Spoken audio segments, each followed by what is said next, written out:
I'm joined now by Republican Senator Markwayne Mullin of Oklahoma, who is a member of the Senate Armed Services Committee. Senator Mullin, thank you for being here.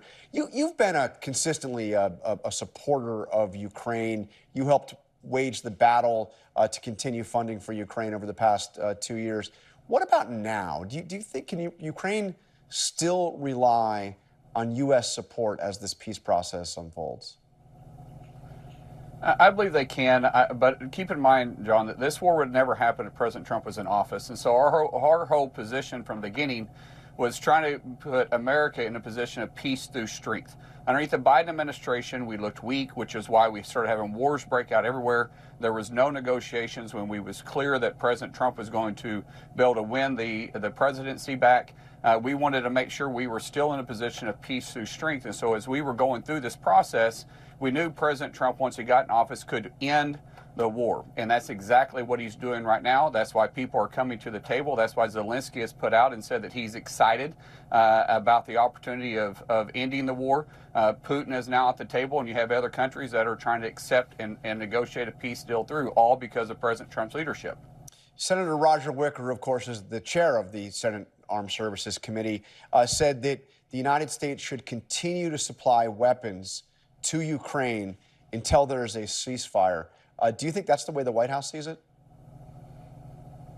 You know, Chairman Wicker and I haven't had a direct conversation about that since President Trump's been in office, and neither has President Trump and I.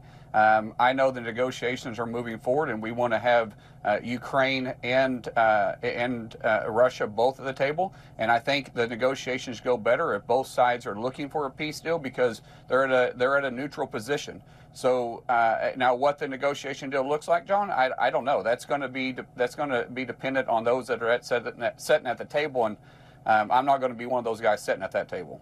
Now, you saw Zelensky seems a little miffed that Ukraine is not being included in these talks in Saudi Arabia. Now, it's important to point out that just over the last 9 or 10 days, you've seen Marco Rubio, you've seen Scott Bessent, the Treasury Secretary, the Vice President, J.D. Vance, all meeting with Zelensky. Do you think we're going to see a two-track process here where negotiations on one side going with Russia and a separate set of negotiations going on with Ukraine? I think what President Trump is doing here is actually really smart. He's meeting with Zelensky. He's having conversations with him. You're seeing Rubio. You saw that the senators and representatives both met with Zelensky while they were in Munich, and then you're seeing him also meeting with Putin and Saudi Arabia. What that is doing, John, is that's putting both people, getting them in separate rooms, talking about what they will accept, and then finding out a negotiation path forward before you bring them to the table. A lot of times if you bring people to the table too fast, John, it'll blow up, they'll walk away, and you'll set back the talks for maybe 6 months. Right now, people are dying every single day.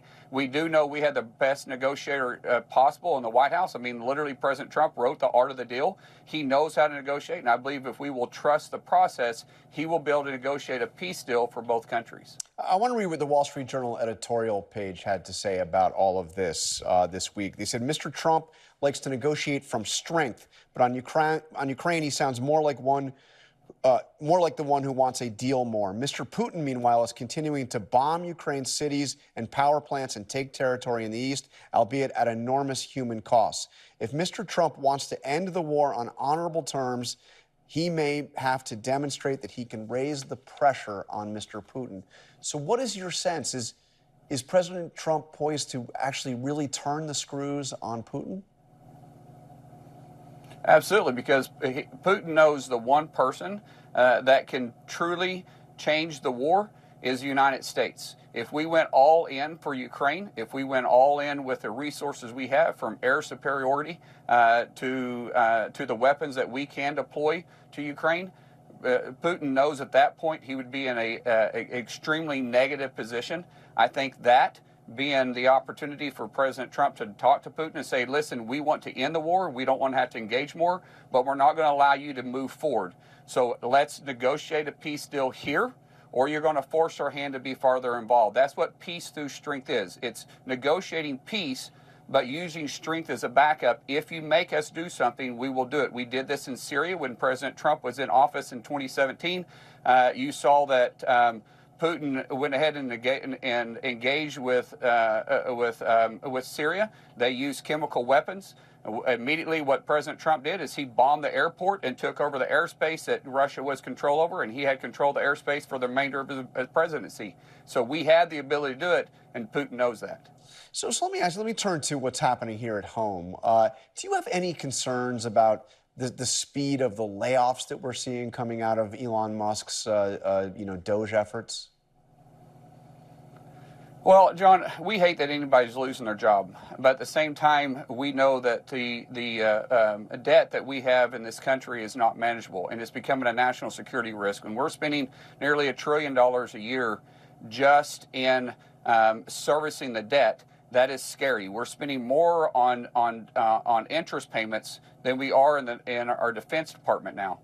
Anybody will tell you that is a road for disaster. So anytime you take over a situation like Elon Musk has had many opportunities and many experiences with taking over businesses, you have to start cutting some of the fat. And unfortunately, the number one expense we have in the United States government right now is payroll. And when you start cutting departments, some people's jobs are lost. And that it hurts us because we don't want anybody to lose their job. But at the same time, we have to get it under control, because if we don't get our debt under control, it becomes a national security. Can you imagine if we get downgraded?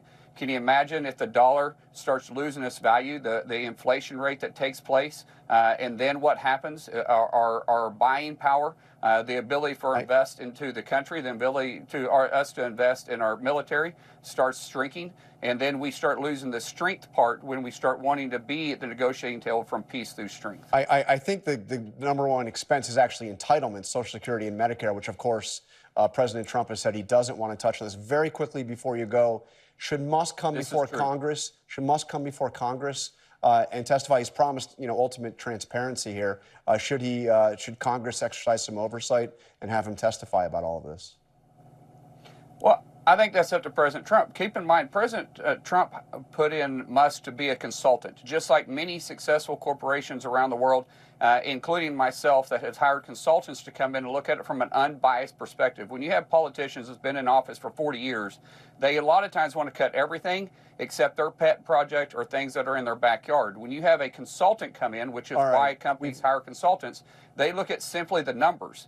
And when they do, all that Musk is doing is advising the president based on what he has seen. At the end of the day, it's President Trump's decision on what happens. All right, Senator Mullin, I really appreciate your time. We'll continue this conversation in the coming weeks. Appreciate it.